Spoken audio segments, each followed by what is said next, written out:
Bismillahirrahmanirrahim. Assalamualaikum warahmatullahi wabarakatuh.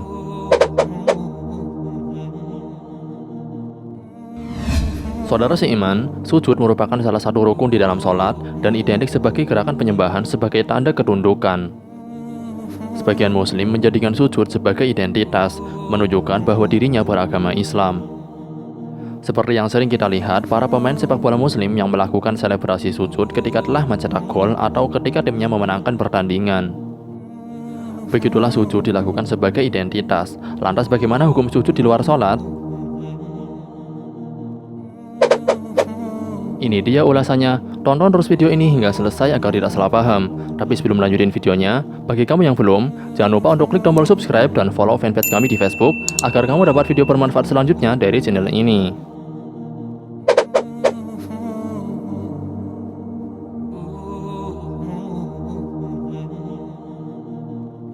Dalam literatur fikih, hukum yang membolehkan melakukan sujud di luar sholat hanya ada dua, yakni sujud tilawah dan sujud syukur. Sujud tilawah adalah sujud yang disunahkan ketika membaca ayat-ayat sajadah dalam Al-Quran. Biasanya tertulis pada pinggiran mushaf kata dalam bahasa Arab sajadah.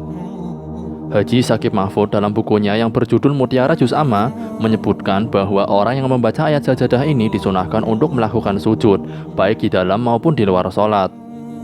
Selain yang membaca, orang yang mendengar ayat sajadah pun disunahkan untuk sujud, sebagaimana yang diriwayatkan dari Abu Hurairah radhiyallahu anhu, Rasulullah SAW bersabda yang artinya, apabila anak Adam membaca ayat sajadah, kemudian dia sujud, maka setan akan menjauh sambil menangis dan berkata, "Oh celaka." Dalam riwayat Abu Quraib, "Oh celakanya aku."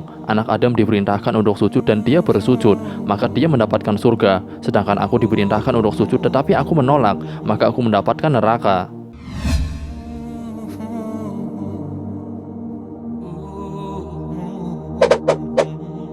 Menurut riwayat Imam Bukhari, surat An-Najm adalah permulaan surat yang di dalamnya terdapat ayat sajadah. Sementara menurut riwayat Ibnu Ishaq, surat An-Najm adalah permulaan surat yang dibacakan oleh Nabi Muhammad SAW dengan terang-terangan dan dinyaringkan bacaannya di hadapan orang ramai.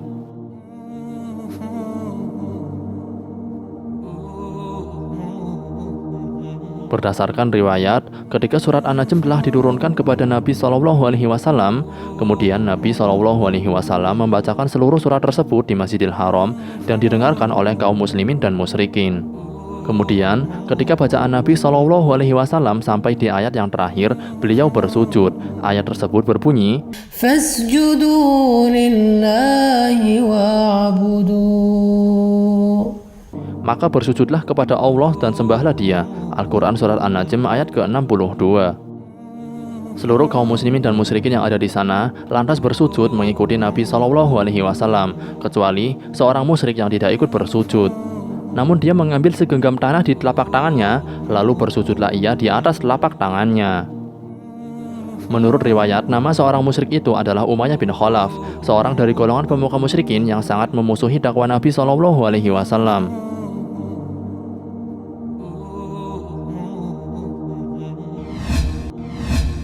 Dalam buku yang berjudul Kelengkapan Tarikh Nabi Muhammad edisi istimewa, disebutkan bahwa kaum musyrik bersujud lantaran mereka tertarik akan ketajaman tata bahasa dan keindahan susunan kata yang dibacakan oleh Nabi SAW. Dan bukanlah karena hendak mengikuti sujud Nabi, sebab ketika itu mereka belum mau beriman kepada ayat-ayat Allah.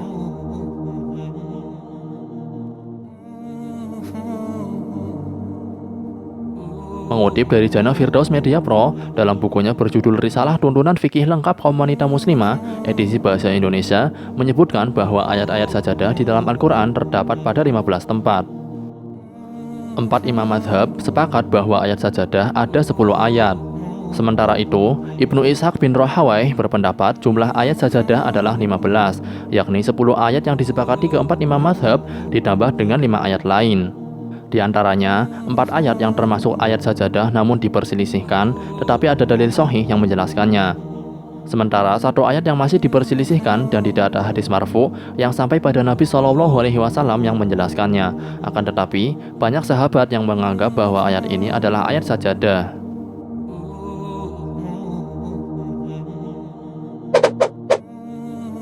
Adapun sujud syukur merupakan bentuk rasa syukur seorang muslim atas nikmat yang Allah berikan kepadanya. Sujud syukur dianjurkan saat mendapatkan nikmat atau terhindar dari bahaya.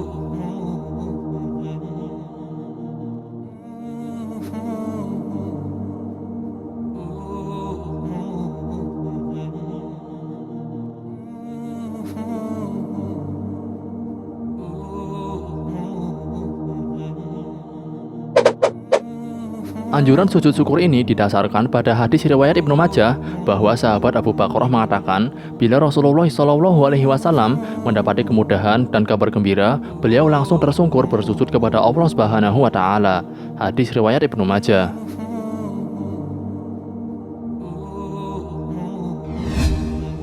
Selain untuk dua tujuan di atas, Syekh Zainuddin Al-Malibari di dalam bukunya yang berjudul Fathul Mu'in mengatakan bahwa melakukan sujud di luar sholat hukumnya haram. Di dalam kitab tersebut disebutkan, tidak boleh melakukan ibadah mendekatkan diri kepada Allah dengan cara bersujud tanpa ada tujuan yang jelas, meski hal tersebut dilakukan setelah sholat.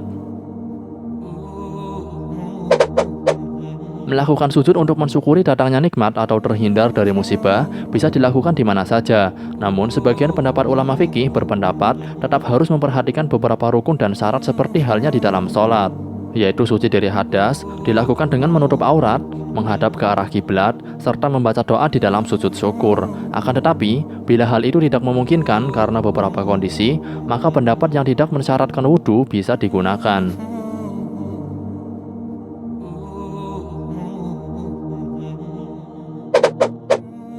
Adapun dalam mazhab Imam Ahmad bin Hambal mengatakan bahwa sujud tilawah dan sujud syukur tidak perlu didahului dengan takbir dan tidak perlu juga diakhiri dengan salam.